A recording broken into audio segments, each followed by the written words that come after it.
Crônicas do Amanhecer. Por Feijão, Centro Espírita Allan Kardec de Balneário Gaivota. Balneário Gaivota, 11 de fevereiro de 2024. Veterinária responsável por virada esotérica de Milley diz que tem dom de conversar com animais mortos. Parte 1. O Fantástico de domingo, 10/12, mostrou algumas das curiosidades em torno da personalidade do novo presidente da Argentina, Javier Milei. O que era até então um economista desconhecido, acabou virando figura central no país e já tem a sua própria biografia, lançada pelo repórter Juan Luiz Gonzalez, ainda sem publicação no Brasil. O livro é O Louco, ou Louco, em português, já está esgotado em Buenos Aires e revela as excentricidades do novo presidente. Um dos temas mais conhecidos é do cão Conan, que já morreu, com quem o político ainda teria contato. A reportagem conversou com a veterinária Celia Melamed, uma das responsáveis pela virada exotética de Milley. Por causa de um problema com o Conan, ele começou a buscar ajuda no esoterismo. Melamed diz ter o dom de falar com os animais. Ele me procurou por indicação de 2 colegas veterinários. O cachorro dele estava bem doente. Milley queria que eu me comunicasse com Conan, para saber se estava bem, se estava sofrendo e se preferia passar por uma eutanásia, conta a veterinária. Questionada sobre o que o cão teria respondido, Celia não revelou alegando sigilo profissional. Ela também disse comunicar com animais mortos. É uma coisa esotérica. Não tenho explicação, sinto a presença do animal. É como se ele estivesse me contando como está agora. E como foi que morreu, disse Elia.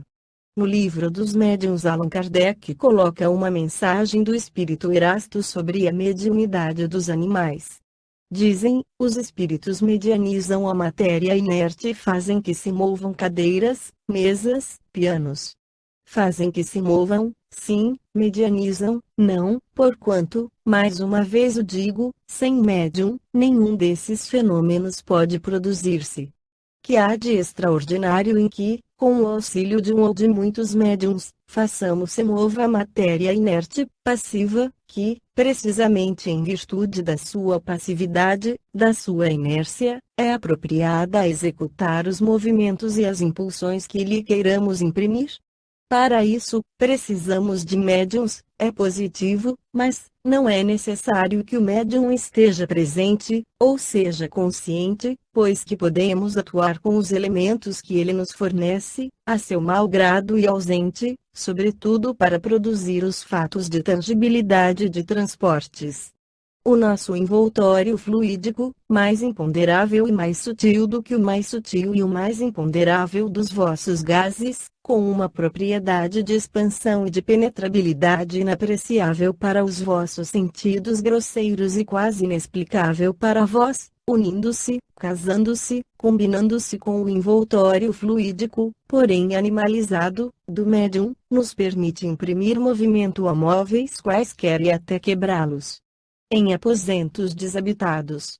É certo que os espíritos podem tornar-se visíveis e tangíveis aos animais e, muitas vezes, o terror súbito que eles denotam, sem que lhe percebais a causa, é determinado pela visão de um ou de muitos espíritos, mal intencionados com relação aos indivíduos presentes, ou com relação aos donos dos animais. Ainda com mais frequência vedes cavalos que se negam a avançar ou a recuar, ou que empinam diante de um obstáculo imaginário. Pois bem, tende como certo que o obstáculo imaginário é quase sempre um espírito ou um grupo de espíritos que se comprazem em impedi-los de mover-se.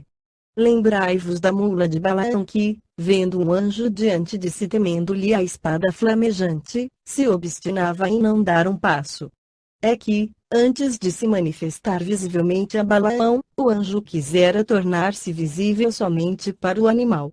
Mas, repito, não medianizamos diretamente nem os animais, nem a matéria inerte.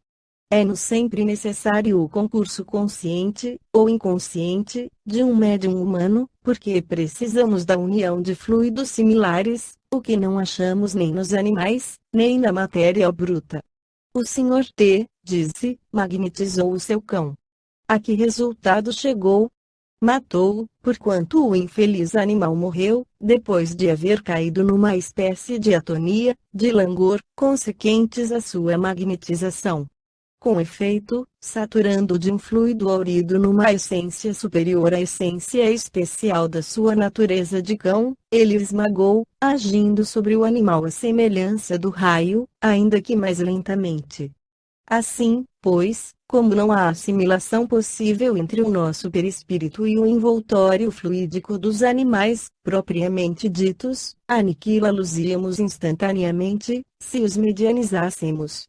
Isto posto, reconheço perfeitamente que há nos animais aptidões diversas, que certos sentimentos, certas paixões, idênticas às paixões e aos sentimentos humanos, se desenvolvem neles, que são sensíveis e reconhecidos, vingativos e odientos, conforme se procede bem ou mal com eles. É que Deus, que nada fez incompleto, deu aos animais, companheiros ou servidores do homem, qualidades de sociabilidade, que faltam inteiramente aos animais selvagens, habitantes das solidões. Mas, daí a poderem servir de intermediários para a transmissão do pensamento dos espíritos, há um abismo, a diferença das naturezas. Sabeis que tomamos ao cérebro do médium os elementos necessários a dar ao nosso pensamento uma forma que vos seja sensível e apreensível, é com o auxílio dos materiais que possui, que o médium traduz o nosso pensamento em linguagem vulgar. Ora bem, que elementos encontraríamos no cérebro de um animal? Tem ele ali palavras, números, letras, sinais quaisquer, semelhantes aos que existem no homem, mesmo menos inteligente? Entretanto, direis, os animais compreendem o pensamento do homem, adivinham-no até. Sim, os animais educados compreendem certos pensamentos, mas já os vistes alguma vez reproduzi-los? Não. Deveis então concluir que os animais não nos podem servir de intérpretes. Resumindo, os fatos mediúnicos não podem dar-se sem o concurso consciente, ou inconsciente, dos médiuns, e somente entre os encarnados, espíritos como nós, podemos encontrar os que nos sirvam de médiuns.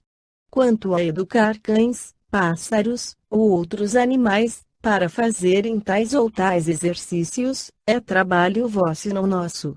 Esta foi a crônica do amanhecer de 11 de fevereiro de 2024. Por Alfredo Feijão Lopes.